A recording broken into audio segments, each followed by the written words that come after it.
Habakkuk അധ്യായം 1. പ്രവാചകന്റെ ആവലാതി.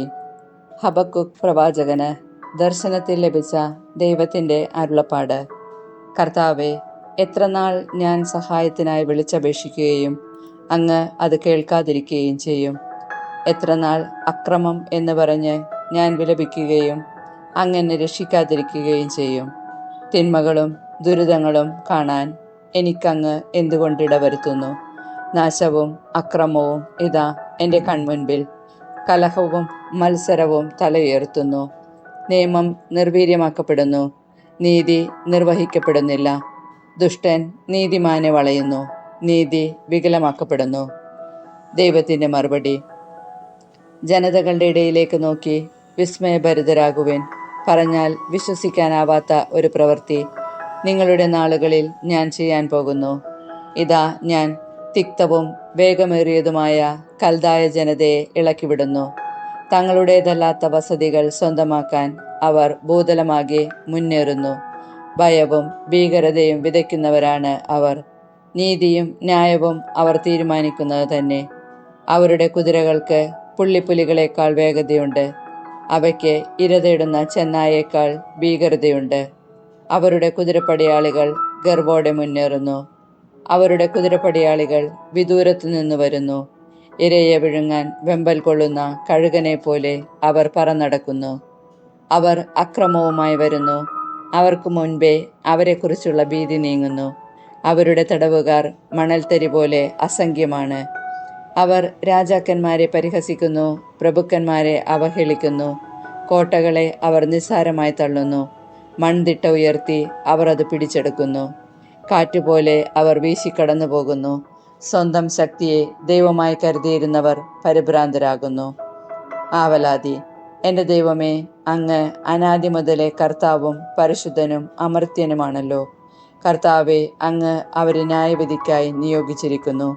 അഭയശിലയായവനെ അങ്ങ് അവരെ ശിക്ഷയ്ക്കായി നീക്കിവച്ചിരിക്കുന്നു. അങ്ങയുടെ കണ്ണുകൾ തിന്മ ദർശിക്കാൻ അനുവദിക്കാനാവാത്ത വിധം പരിശുദ്ധമാണല്ലോ. അകൃത്യം നോക്കി നിൽക്കാൻ അങ്ങേക്ക് കഴിയുകയില്ല. അവിശ്വസ്തരായ മനുഷ്യരെ അങ്ങ് കടാക്ഷിക്കുന്നതും ദുഷ്ടൻ തന്നേക്കാൾ നീതിമാനായ മനുഷ്യനെ വിഴുങ്ങുന്നതും കണ്ടിട്ട് അങ്ങ് മൗനം ദീക്ഷിക്കുന്നതും എന്തുകൊണ്ട്? അങ്ങ് മനുഷ്യരെ കടലിലെ മത്സ്യങ്ങളെ പോലെ, നാഥനില്ലാത്ത ഇഴജന്തുക്കളെ പോലെ ആക്കുന്നത് എന്തുകൊണ്ട്?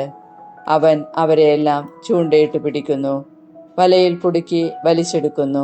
തൻ്റെ കോരുവലയിൽ അവയെ ശേഖരിക്കുന്നു. അപ്പോൾ അവൻ സന്തോഷിച്ചുല്ലസിക്കുന്നു. തന്നിമിത്തം അവൻ തൻ്റെ വലയ്ക്ക് ബലികളും തൻ്റെ കോരുവലയ്ക്ക് ധൂപവും അർപ്പിക്കുന്നു. അവ മൂലമാണല്ലോ അവൻ സമൃദ്ധിയിൽ കഴിയുന്നതും സമ്പന്നമായ ആഹാരം കഴിക്കുന്നതും. ജനതകളെ നിരന്തരം നിർദ്ദയമായി വധിച്ചുകൊണ്ട് അവൻ വല കുടഞ്ഞ് ശൂന്യമാക്കിക്കൊണ്ടിരിക്കുമോ? ഹബക്കൂക്ക് അധ്യായം 2. മറുപടി. ഞാൻ എൻ്റെ കാവൽ ഗോപുരത്തിൽ നിലയുറപ്പിക്കും. അവിടുന്ന് എന്നോട് എന്ത് പറയുമെന്നും എൻ്റെ ആവലാതിയെക്കുറിച്ച് അവിടുന്ന് എന്ത് മറുപടി നൽകുമെന്നും അറിയാൻ ഞാൻ കാത്തിരിക്കുന്നു. കർത്താവ് എനിക്കുത്തരമരുളി. ദർശനം രേഖപ്പെടുത്തുക. ഓടുന്നവന് പോലും വായിക്കത്തക്ക വിധം ഫലകത്തിൽ വ്യക്തമായി എഴുതുക. ദർശനം അതിൻ്റെ സമയം പാർത്തിരിക്കുകയാണ്. ആ സമയം അടുത്തുകൊണ്ടിരിക്കുന്നു. അതിന് മാറ്റമുണ്ടാവുകയില്ല. അത് വൈകുന്നെങ്കിൽ അതിനായി കാത്തിരിക്കുക. അത് തീർച്ചയായും വരും. അത് താമസിക്കുകയില്ല. ഹൃദയപരമാർത്ഥതയില്ലാത്തവൻ പരാജയപ്പെടും. എന്തെന്നാൽ നീതിമാൻ തൻ്റെ വിശ്വസ്തത മൂലം ജീവിക്കും. ദുഷ്കർമ്മികൾക്ക് ശാപം. വീഞ്ഞ് വഞ്ചന നിറഞ്ഞതാണ്. ഗർവിഷ്ഠൻ നിലനിൽക്കുകയില്ല. അവൻ്റെ അത്യാഗ്രഹം പാതാളം പോലെ വിസ്താരമുള്ളതാണ്. മൃത്യുവിനെ പോലെ അവന് ഒരിക്കലും മതിവരികയില്ല. ജനതകളെയെല്ലാം അവൻ തനിക്കായി ശേഖരിക്കുന്നു. ജനപദങ്ങളെ തൻ്റേതെന്ന പോലെ അവൻ പെറുക്കിക്കൂട്ടുന്നു.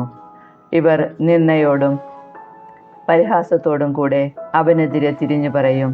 സ്വന്തമല്ലാത്തവ കുന്നുകൂട്ടുന്നവന് എത്ര നാളത്തേക്കാണത്?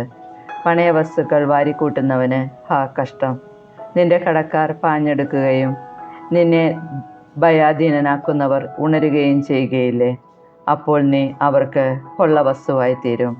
നീ അനേക ജനതകളെ കൊള്ളയടിച്ചതിനാൽ നീ രക്തം ചൊരിയുകയും ഭൂമിയോടും നഗരങ്ങളോടും അതിലെ നിവാസികളോടും നീ ആക്രമണം കാണിച്ചതിനാൽ ജനപദങ്ങളിൽ അവശേഷിക്കുന്നവർ നിന്നെ കൊള്ളയടിക്കുകയും ചെയ്യും. അനർത്ഥങ്ങൾ എത്തിപ്പിടിക്കാതിരിക്കാൻ ഉന്നതത്തിൽ കൂടുകൂട്ടേണ്ടതിന് തൻ്റെ കുടുംബത്തിനു വേണ്ടി അന്യായമായി ധനം നേടുന്നവന് കഷ്ടം. പല ജനതകളെയും നശിപ്പിച്ച് നീ നിന്റെ ഭവനത്തിന് അപമാനം വരുത്തിവെച്ചു. നിന്റെ ജീവൻ നഷ്ടപ്പെടുത്തി ഭിത്തിയിൽ നിന്ന് കല്ല് വിളിച്ചു പറയും, മേൽക്കൂരയിൽ നിന്ന് തുലാം മറുപടി പറയും. രക്തം കൊണ്ട് നഗരം പണിയുകയും അകൃത്യം കൊണ്ട് പട്ടണം സ്ഥാപിക്കുകയും ചെയ്യുന്നവന് കഷ്ടം. അഗ്നിക്ക് ഇരയാകാൻ വേണ്ടി മാത്രം ജനങ്ങൾ അധ്വാനിക്കുന്നതും വ്യർത്ഥതയ്ക്ക് വേണ്ടി ജനതകൾ ബന്ധപ്പെടുന്നതും സൈന്യങ്ങളുടെ കർത്താവിൻ്റെ ഹിതമനുസരിച്ചാണല്ലോ. ജലം സമുദ്രത്തെ മൂടുന്നത് പോലെ കർത്താവിൻ്റെ മഹത്വത്തെക്കുറിച്ചുള്ള അറിവുകൊണ്ട് ഭൂമി നിറയും.